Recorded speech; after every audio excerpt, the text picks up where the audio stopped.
Vamos para a próxima palestra agora. Onde estão as oportunidades de negócio no Brasil? Tendências. Vou chamar ao palco a Rebeca de Moraes.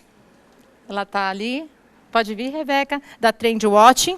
É pesquisadora de tendências da agência inglesa Trendwatching, no escritório de São Paulo, onde coordena os estudos sobre a América Latina e participa da elaboração das pesquisas globais da empresa. Jornalista formada pela Faculdade Casper Libero, atuou na imprensa por 10 anos e especializou-se na cobertura de negócios, consumo e mercado de luxo, com passagens por veículos como Valor Econômico, Folha de São Paulo e Portal R7. Foi experiência nas reportagens de consumo, assunto o qual escreveu do Brasil e também da Europa, Estados Unidos e América Latina, que levou a cursos e especialização em pesquisas e tendências de consumo. Hoje mantém um blog sobre consumo no Brasil Post e é cofundadora do site SP Honesta. Mais uma salva de palmas para a Rebeca, por favor. Tá ligado? Obrigada. Boa tarde para todas. Bom poder falar todas. Estou muito feliz de estar aqui para conversar com vocês um pouco sobre tendências de consumo. A gente na Trendwatching fica muito animado quando vai falar com empreendedoras.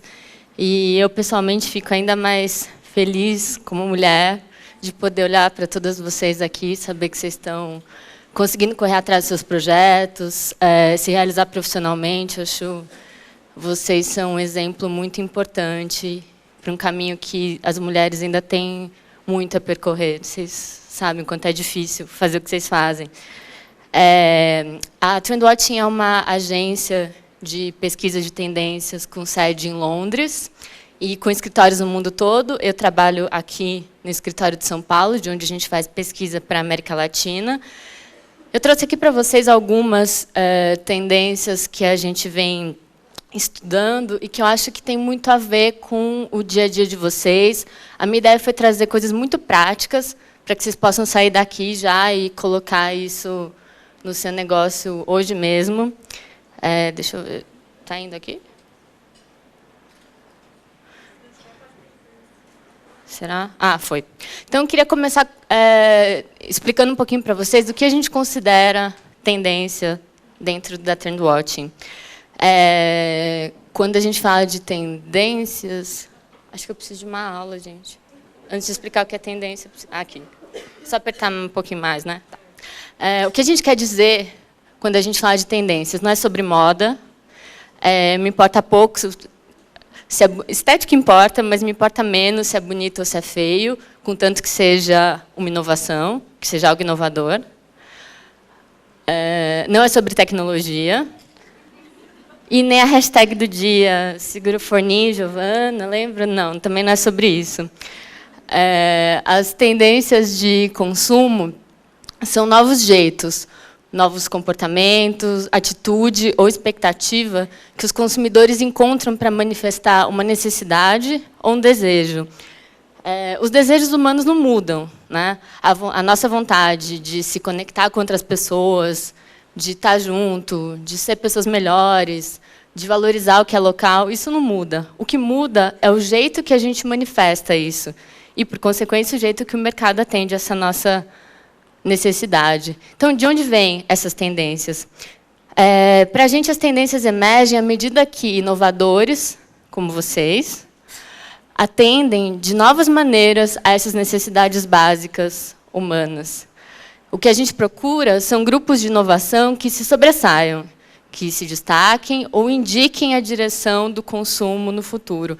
Para ficar um pouco mais claro o que eu estou falando, vou ver um exemplo aqui, que é do Airbnb. Não sei se todo mundo está familiarizado. O Airbnb é um site em que você entra e pode procurar um apartamento inteiro para alugar, uma casa, ou um quarto na casa de alguém para se hospedar pelo tempo que você quiser. E também pode colocar o seu imóvel ali à disposição das pessoas. O que o Airbnb fez é... Então, quais necessidades e desejos dos consumidores o Airbnb atende? Por que é tão popular?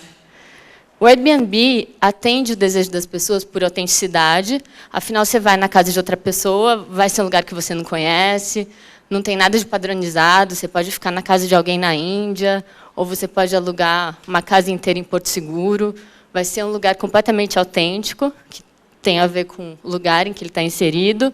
A acessibilidade é muito fácil para todo mundo, você entra no site, procura alguma coisa que tenha a ver com o dinheiro que você quer pagar, ou que está no lugar que você quer ficar, e conhecer pessoas. Quando você, não sei se vocês já tiveram essa experiência, quando você aluga um quarto na casa de alguém, você conversa com a pessoa que está lá te hospedando, atende muito bem esse desejo de conhecer gente.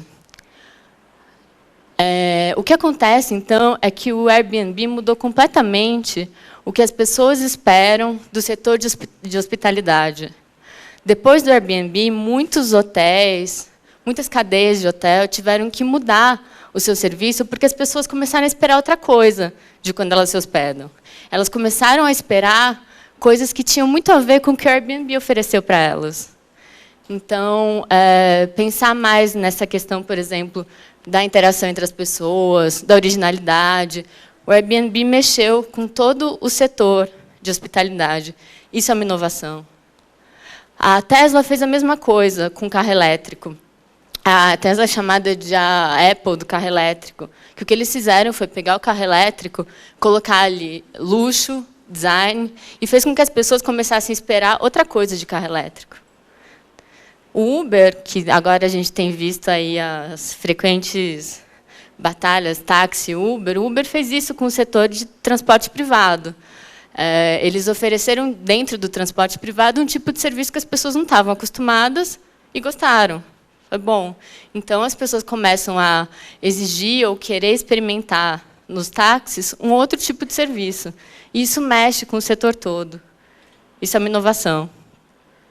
Então, o que acontece é que cria aí que a gente chama de gap de expectativa, né? Se você não inova na medida que o seu consumidor espera, você vai ficar defasado. Se ele vai morder o sanduíche esperando o lado direito e você vai oferecer o lado esquerdo, ele vai embora. Então, acompanhar a inovação, acompanhar tendências é fundamental para que você consiga estar no mesmo ritmo do seu consumidor. E isso gera o que a gente chama de economia da expectativa. Quando você tem uma experiência inovadora com uma marca de moda, um bom atendimento, um tipo de serviço com o qual você não estava acostumado, você provavelmente vai levar isso, vai colocar isso na cabeça e vai levar isso para quando você for consumir outros tipos de produto. Então, por isso também que o que eu trouxe, e vocês vão ver aqui hoje, está ligado, eu tenho exemplos de várias áreas.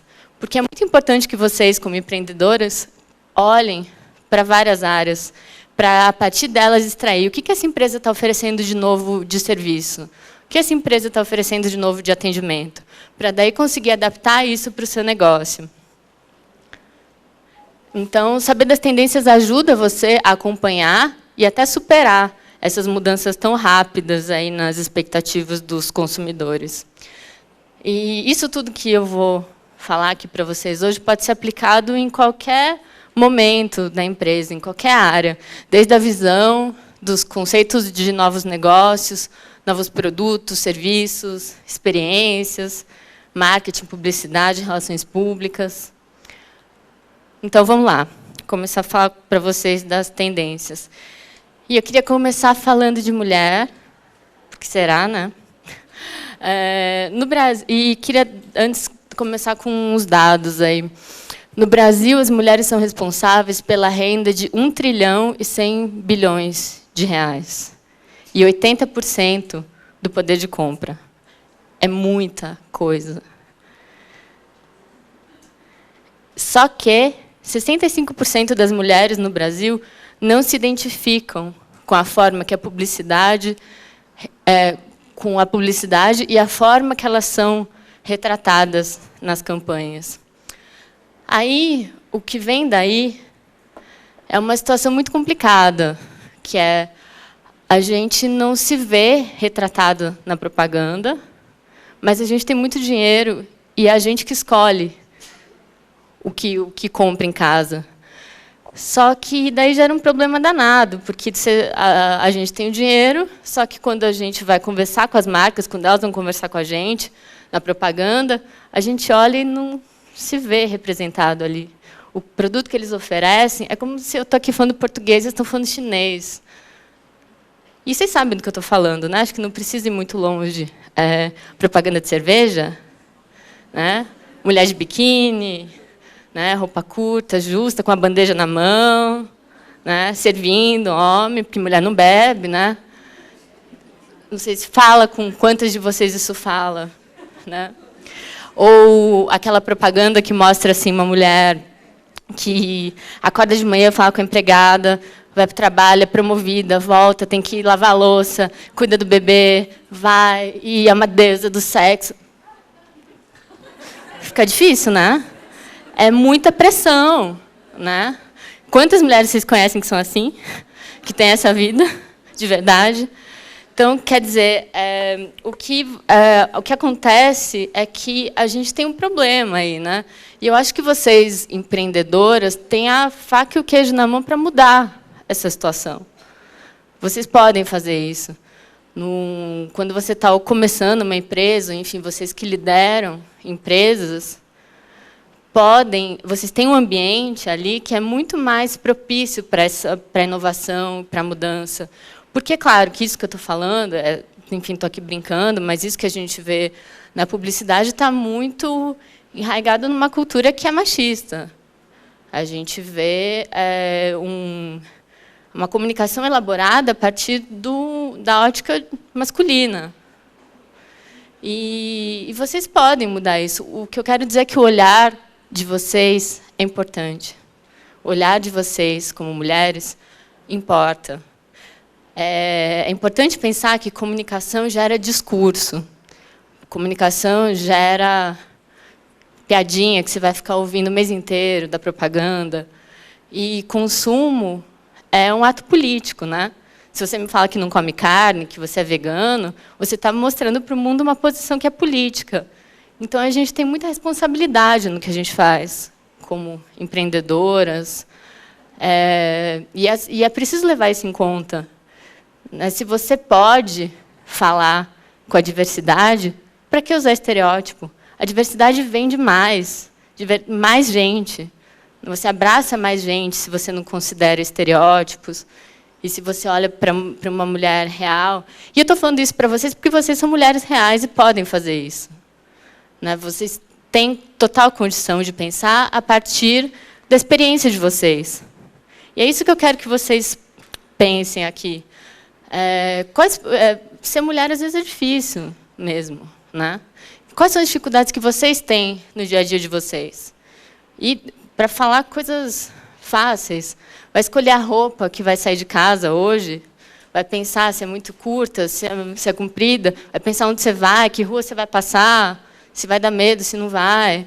Ou a diferença de salário entre homens e mulheres. A gente tem muitas questões em torno dessa questão da desigualdade de gênero, que eu tenho certeza que todas vocês vivem, ou já viveram, já passaram por alguma situação desse tipo. E isso pode ser oportunidade de negócio também. Além, claro, de ajudar a desconstruir isso aqui, a mudar essa realidade. Queria dar um exemplo disso. Não sei se vocês viram essa história. A Ana Luísa é uma mulher que teve uma experiência um dia de ter que trocar um botijão de gás. Chamou uma empresa. Quem apareceu na casa dela foi um homem. Começou a trocar o botijão, enfim, fazer lá. Tá aí, cadê? Oi! Que bom conhecer você! Você é um grande exemplo disso que eu estou falando. Porque é isso que ela... me diz se eu estiver contando essa história, não estiver contando direito essa história. Tá? Eu não conheço ela. Me avisa se eu não estiver contando bem essa história. Ela pode contar em vez de eu contar? Não? Não quer? Então, ela pode? Pode, né? Rapidinho. A história dela é muito boa. E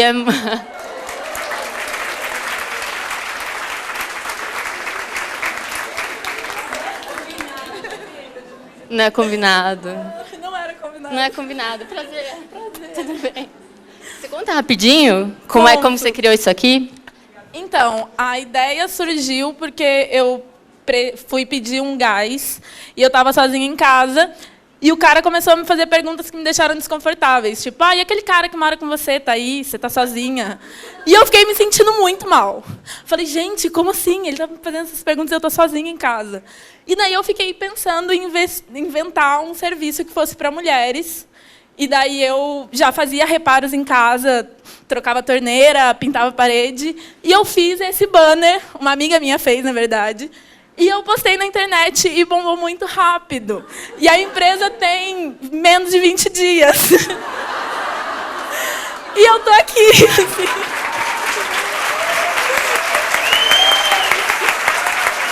Obrigada. Adorei. A história dela é, além de ser um exemplo incrível que você fez, é exatamente o que eu estou dizendo. Quer dizer, ela enxergou uma oportunidade de negócio maravilhosa. Isso bombou muito no Facebook, no Twitter, em todos os lugares que eu vi. Porque o que ela oferecia é muito simples. Ela percebeu quanto que as mulheres sofrem ali, quantas mulheres, com certeza, já passaram por isso que ela passou. E...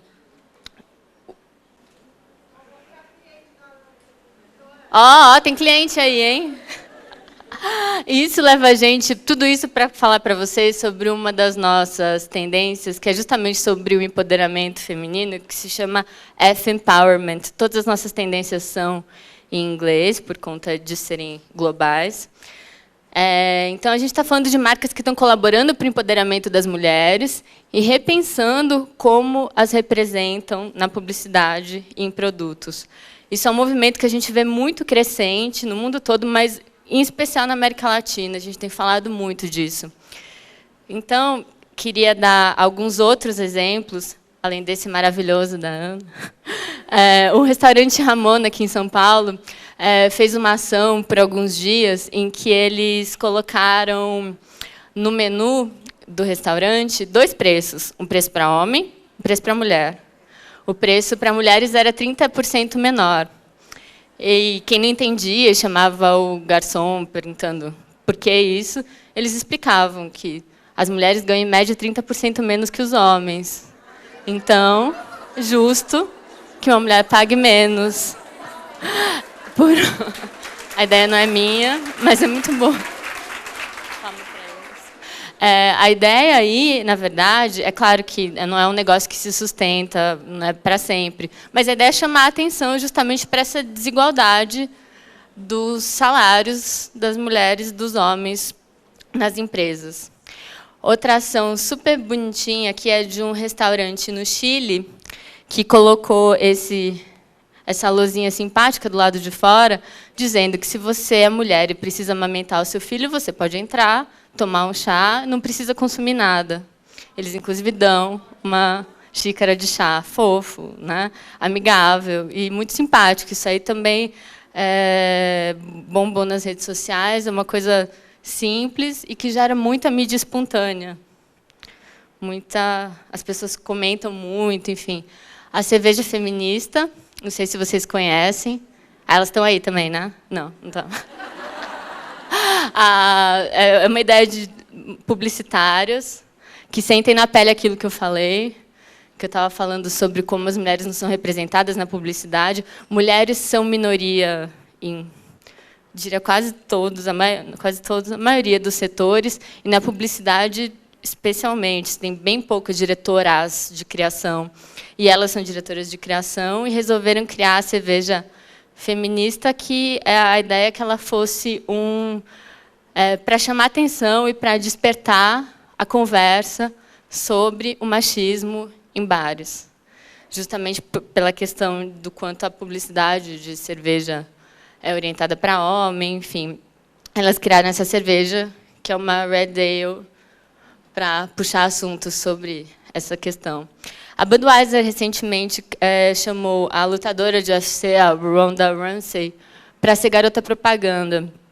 Pode parecer pouco, Mas dentro dessa categoria de cerveja, em que a gente vê propagandas daquele tipo que eu estava falando, você colocar uma mulher que tem um discurso de força, de determinação e de superação é muito importante. Você destaca atributos da mulher que não são os que a gente normalmente vê, muito menos em propaganda de cerveja. Então, aí, coisas para pensar. Desculpa. Com relação a esse tema, coisas para vocês pensarem aí dentro das empresas de vocês. Incluir a diversidade abraça consumidores que hoje não são representados. Então, a diversidade vale a pena, como negócio também. Como empoderar usando mais do que o discurso da beleza? Coloco aí essa provocação, porque a gente já viu várias marcas fazendo ações interessantes com relação a enaltecer a beleza feminina, se ame como você é e tal, mas eu acho que a gente pode, como tendência, dar um passinho a mais nisso e pensar que outros discursos empoderam, além da imagem. O que mais a gente pode falar?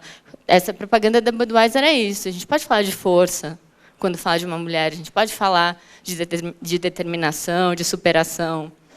E como sua marca pode ajudar as mulheres a conquistar seus objetivos? Porque consumo é sobre pessoas, né? Então, como a gente pode, como marca, como empresa, também ajudar as pessoas a conquistar seus objetivos?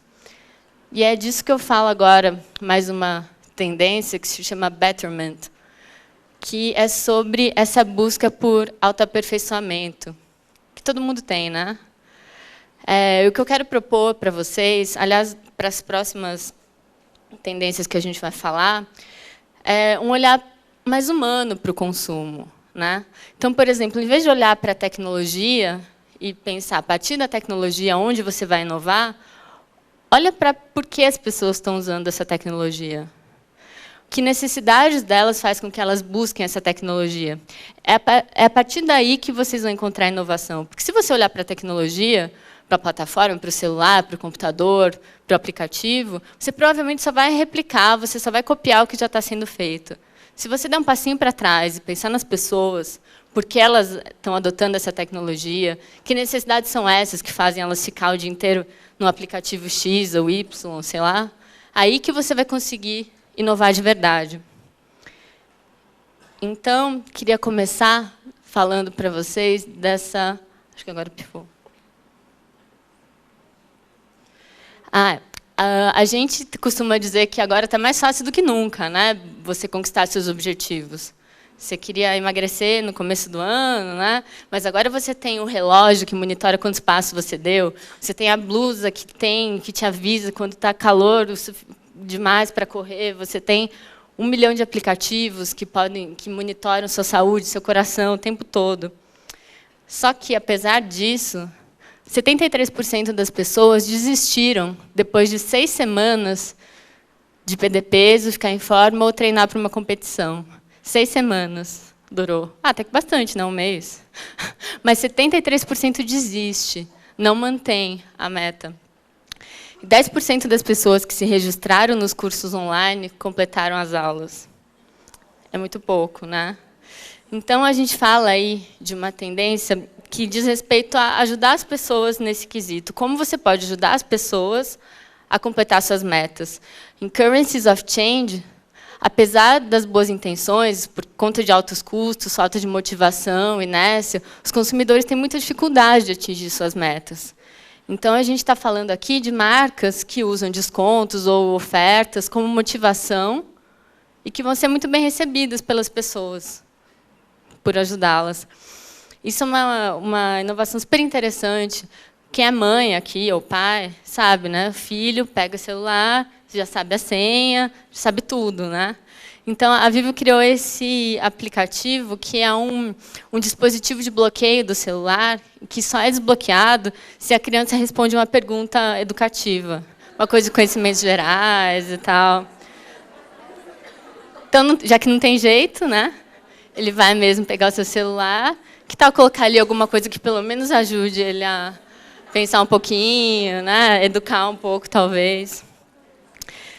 A Fiat fez uma parceria com o Use Táxi, porque é engraçado, cinto de segurança a gente se acostumou a usar no próprio carro, né? No táxi, você entra, pouca gente lembra de colocar o cinto, né? Então, para incentivar as pessoas a usar o cinto, eles criaram um dispositivo em que o Wi-Fi do táxi só é ativado quando você coloca o cinto de segurança. A Mamut, essa loja de sapatos do Uruguai, criou uma promoçãozinha que era o seguinte: as pessoas podiam levar garrafas de plástico e, para cada garrafa de plástico que levava na loja, um desconto por um período determinado. E, enfim, era para ajudar uma cooperativa do Uruguai. A GoMore, que é uma empresa de compartilhamento de carro, fez uma parceria com um festival na Holanda, e todas as pessoas que usavam carros compartilhados tinham estacionamento grátis no festival. O estacionamento era caro, e quem compartilhava carro, dava carona para outras pessoas e tal, tinha um desconto no estacionamento.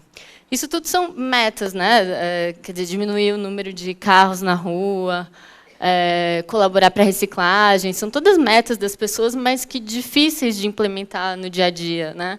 Então, o que acontece é que aí vem uma marca e te ajuda a cumprir essa meta.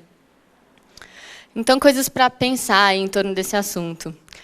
A gente está falando de atingir meta e criar facilidade de compra. E para pensar como você pode melhorar a vida dos clientes oferecendo para eles recompensas. Quem é seu cliente? Quais as dificuldades que ele tem no dia a dia? Como você pode ajudar? E com quais marcas ou produtos será que os seus clientes gostariam que você fizesse uma parceria? Para pensar aí. Ops. Uma outra tendência que surge aí nesse mesmo tema se chama Sympathetic Pricing, é uma tendência que a gente detectou aqui na América Latina, e hoje a Trendwatching considera ela uma tendência global, que é o uso de descontos de maneira criativa. A coisa do desconto, a gente vê a rodo, mas o que eu estou falando aí é como usar esse desconto de maneira criativa, para ajudar as pessoas e para também gerar para que as pessoas gostem mais da sua marca, para que isso gere mais compartilhamento, que as pessoas comentem. Os descontos podem ser usados de maneiras mais criativas do que a gente vem vendo, e as empresas já estão se dando conta disso. É essa BGH, que é uma empresa de ar-condicionado na Argentina, eles variam o preço de acordo com a temperatura da casa da pessoa. Uma casa mais quente vai ter mais desconto. E assim por diante. A Lote 42, não sei se vocês conhecem, é uma editora pequenininha daqui de São Paulo. No ano passado, eles fizeram uma promoção durante a Copa do Mundo, antes do jogo Brasil e Alemanha, dizendo: olha, para cada gol que o Brasil tomar, 10% de desconto nos livros. Vocês já sabem o que aconteceu, né? 7-1. 70% de desconto em todos os livros. Uma editora pequena, bem pequena. Foi difícil para eles venderam tudo que eles tinham, mas eles nunca tiveram tanta mídia na vida. Eles não tinham aparecido em um jornal ou dois, eles apareceram em todos os jornais. A mídia internacional foi procurar eles, Estados Unidos. Eles contam hoje que o que eles tiveram de divulgação foi tão incrível que, depois de um ano, eles refizeram a promoção. Eles lembraram, eles fizeram o 7-1 Day. Os livros eles selecionaram, daí esse ano eles selecionaram 7 unidades de cada título para vender com 70% de desconto nesse dia. Quer dizer, foi uma promoção que, a princípio, vocês podem olhar aí, quebrou, acabou a empresa, mas não, foi uma coisa muito importante para eles ficaram muito mais conhecidos depois disso, inclusive. Outro exemplo dessa história, que é super bonitinho, uma lavanderia nos Estados Unidos, em que eles fazem essa promoção para desempregados. Se você está desempregado e precisa aparecer alinhado na entrevista de emprego, você leva a sua roupa, eles entregam lavada, passada, sem cobrar nada. Fofo, né? Então, em torno desse assunto, que eu queria que vocês pensassem, como usar as informações que vocês têm dos seus clientes para criar descontos direcionados como esses. É claro que, sem invadir a privacidade de ninguém, né, sem extrapolar, Aí, mas você tem informações sobre os seus clientes que podem sim ajudar a criar isso. E pensa que todo mundo se chateia, né? Todo mundo tem problema. Tem que ficar atento às redes sociais, porque elas podem dar dicas importantes do que está acontecendo com os seus clientes naquele momento.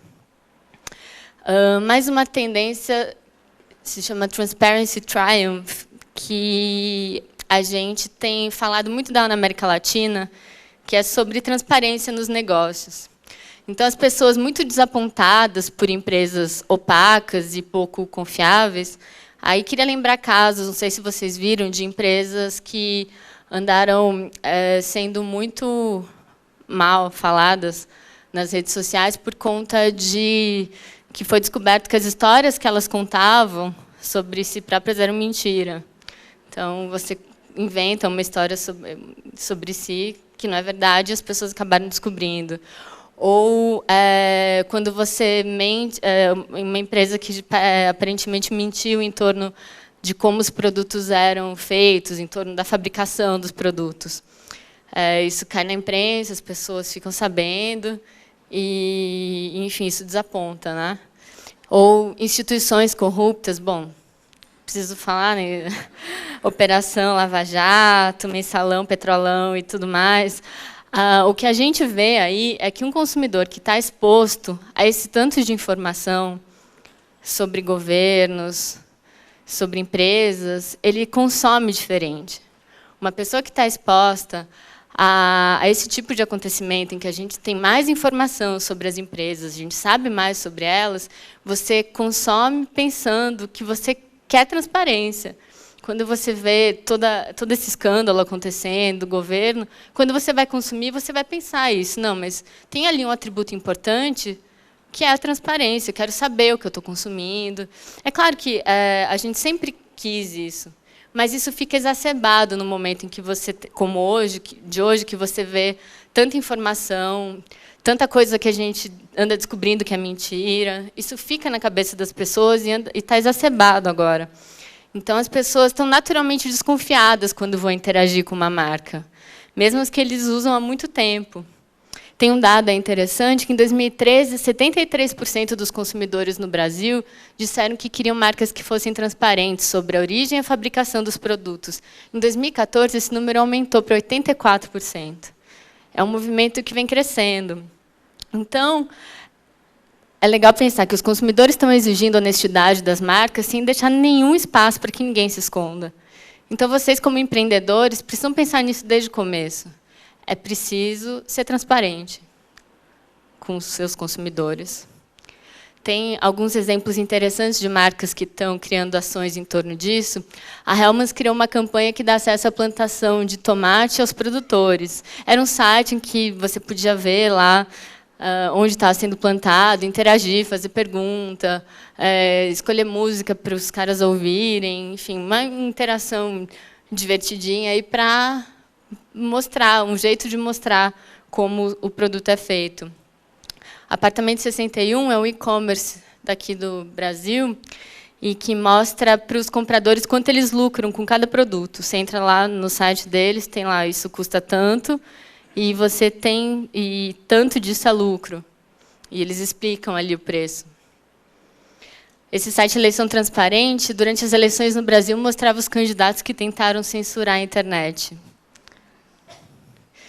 E tem o Glia, que é um aplicativo nos Estados Unidos, que relacionava os consumidores a empresas que tivessem os mesmos valores. Então, você entrava no aplicativo, dizia lá o que você pensa sobre alguns assuntos polêmicos, qual a sua posição política, etc. E ele te mostrava, dentro do mapa, quais os estabelecimentos que abertamente tinham as mesmas posições que você.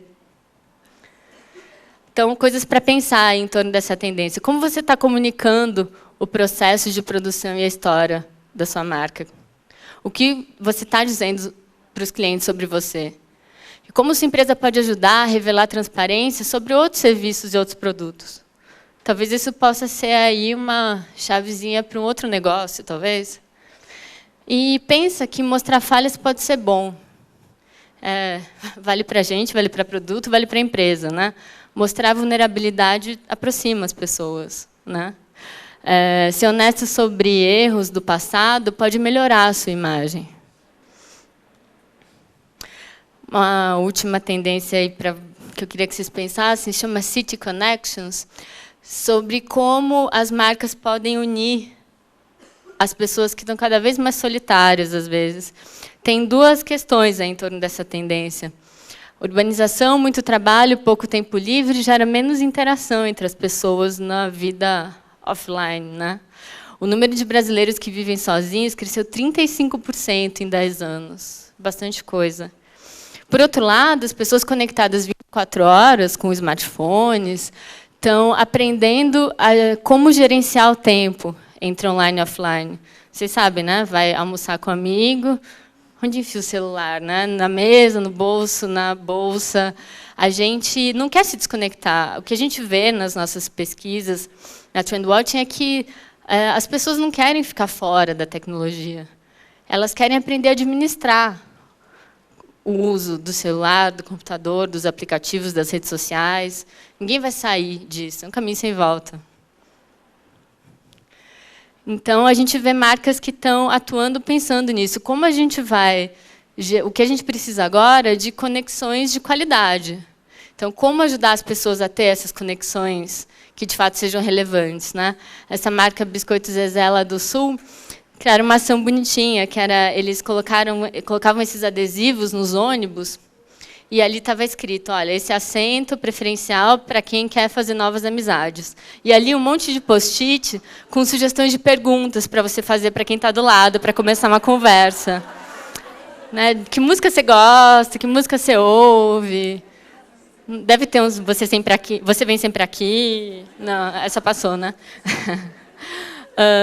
A Durex, que é uma marca de camisinha na França, eles fizeram essa ação que é o seguinte, eles criaram um sistema que detectava no Twitter todas as pessoas que colocavam num post o desenho de um coração partido. Daí juntava essas pessoas, mandava mensagem para as duas falando, olha, vocês dois estão aí de coração partido, por que vocês não conversam, né? Para consertar esse coração, esses corações. Aí tem uma outra ação que chama Mesa Livre, que é um projeto que encoraja os clientes dos restaurantes a dividir mesas com estranhos. Então, se você senta numa mesa e está sozinho, que tem essa tagzinha Mesa Livre, você está convidando alguém para sentar com você, começar uma conversa, enfim. Então, coisas para pensar aí sobre isso. Que tipo de conexão será que os clientes de vocês querem aperfeiçoar? Com quem? Em que momento? O que eles fazem? E que tipo de conexão tem a ver com a sua empresa? Como a sua empresa pode ajudar as pessoas a se conectar melhor? E é isso. Obrigada.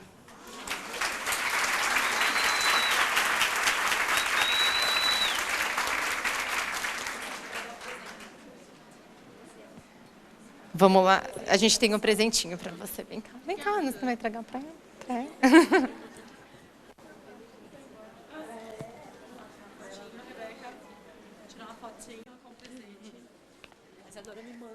Claro.